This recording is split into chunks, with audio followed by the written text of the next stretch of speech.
Hey guys, and welcome to the tutorial video for how to use the Quant Edge Injury Tool. So I've already logged into my account, and that's why I have access to the injury tool. If you are not a Quant Edge member, then you are not going to have access to this. But assuming that you are watching this, you have access, you want to know how to best use this tool, I'm going to give you a rundown on how to do it.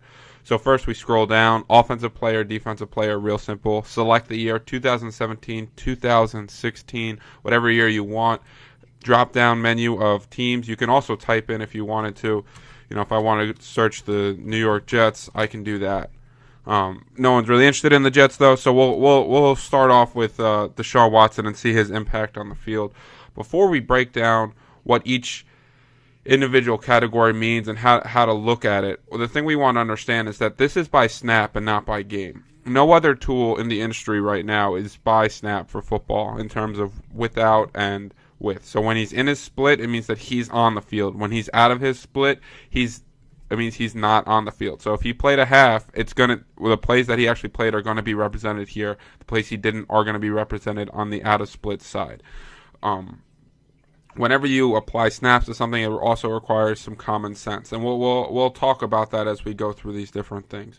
So pass percentage, run percentage. This is real simple. Pass percentage is how often did the Houston Texans pass when he was on the field, and how often did the Houston Texans run when he was off the field. Now, from this, we can see that it was a pretty even split, almost 50-50 when he was on the field. Out of split, 57.2% of the time they passed. What does that tell us in part? Probably the Houston Texans were trailing a lot. I mean, with Deshaun Watson, they were a competitive team. I believe they were 3-3 in his starts. And then once he was out, they were getting crushed, and they were constantly behind, which led to more passing. So these are the kind of situations you want to keep in mind. If we throw a goal line back in the injury tool, we're going to understand that his in split is going to have a lot more run-heavy splits because he's in a lot more run-heavy situations. So we want to be able to apply some of that logic, some of that common sense in order for these numbers to kind of really have actionable value.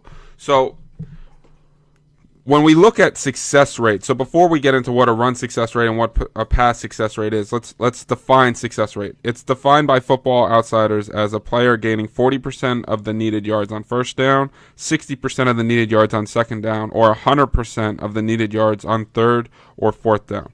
And small adjustments are made in the fourth quarter based on game situation. So for first down, it's often 4 or more yards. Obviously, if it's a 15-yard penalty, it's more than 4. It's first and 15. It's more than 4 yards. But that's what pass and run success are.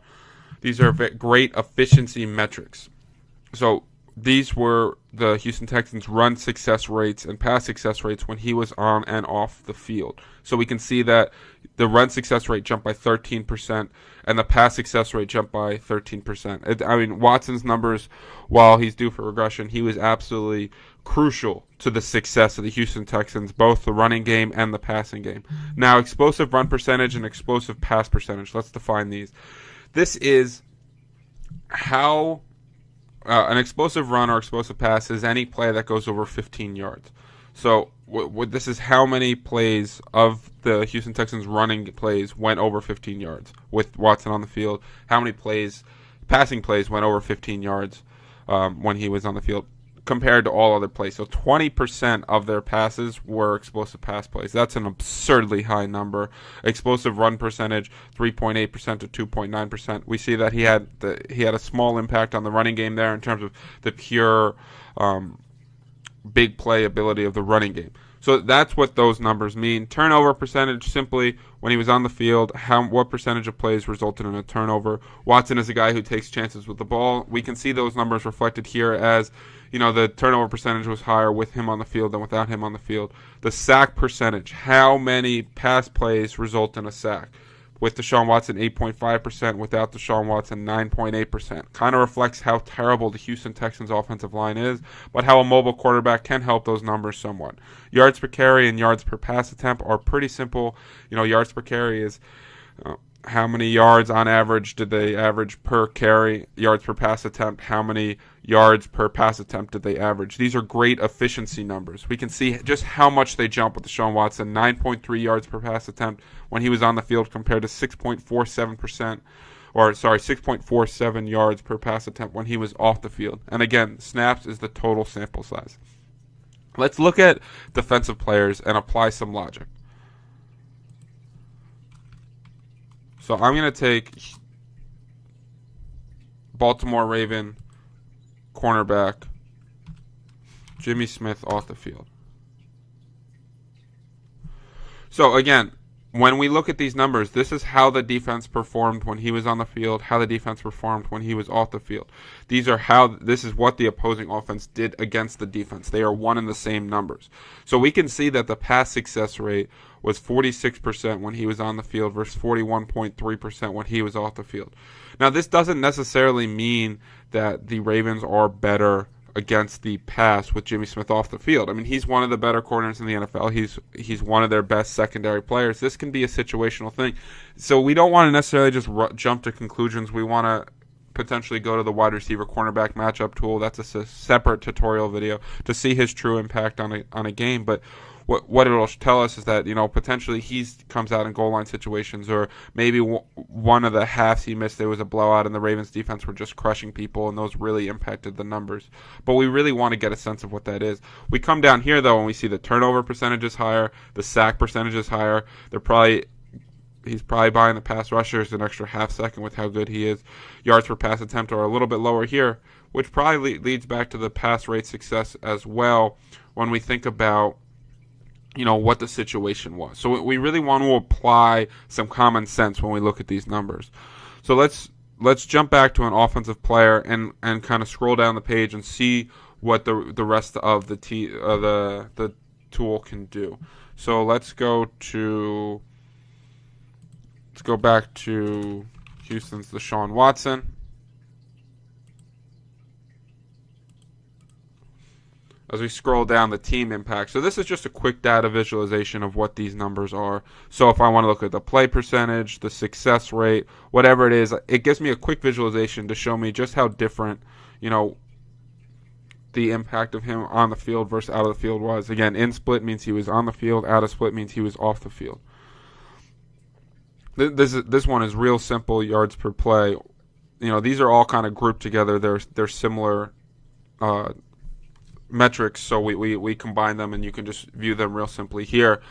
Individual impact. So this is what difference. This is really helpful for fantasy. When we take Deshaun Watson off the field, how does it impact the quarterbacks? How does it impact the running backs? How does it impact the wide receivers? And how does it impact the tight ends?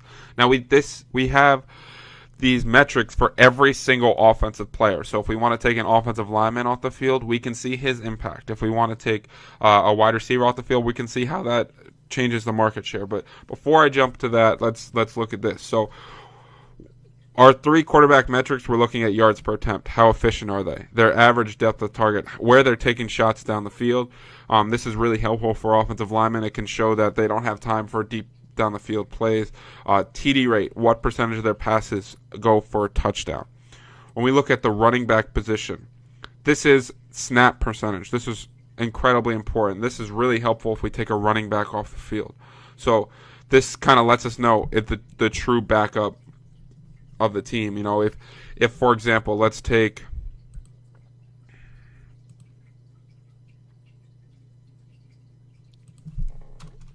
Joe Mixon off the field for the Cincinnati Bengals. We can see that when he was off the field, Giovanni Bernard played 51.7% of the snaps. Next closest is 14.1. Bernard kind of became the workhorse back. He saw a majority of the red zone carries. He saw a very high target percentage. They never really played together. We can see that impact. Let's look at a wide receiver here. So let's take Pittsburgh's Antonio Brown off the field.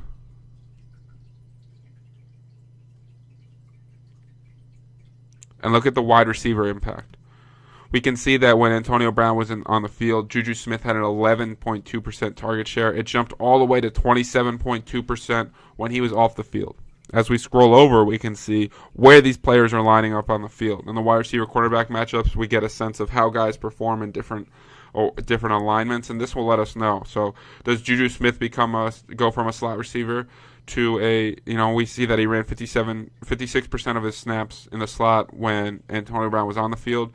When Antonio Brown was off the field, he only ran 19.9% of his snaps from the slot. So he becomes an outside wide receiver. This is what percentage of the snaps they played. This is ADOT, so this is average depth of target. We can see how players' average depth of target changes. Maybe their roles change, what their role in the red zone is with Antonio Brown on the field versus off the field, and what their touchdown rate was. So these are all really important aspects. The tight end is broken down the same exact way. We can see that Vance McDonald, this is a 209 sample size, so you want to apply some logic here as well. But we can see that Vance McDonald had a 12.3% target share when Antonio Brown was off the field. Now, I mentioned we could do offensive linemen, so let's go to the Green Bay Packers.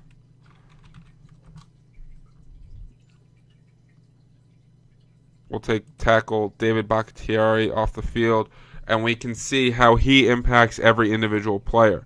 So Aaron Rodgers, ADOT, drops from 7.2 to 6.376, or 6.7, I'm sorry.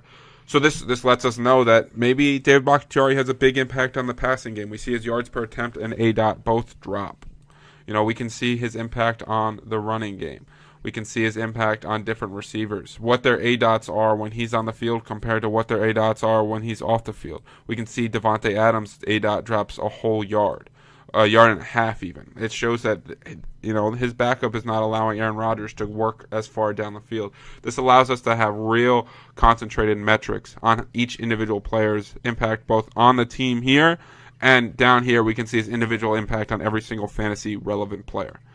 Guys, I hope you found this really helpful. As always, if you have any questions, please hop in the chat and we can talk about anything. But these are kind of new tools that aren't out there, and play around with them, get comfortable, make sure you apply some common sense to it, and gain an edge over the field because no one else has a tool similar to this.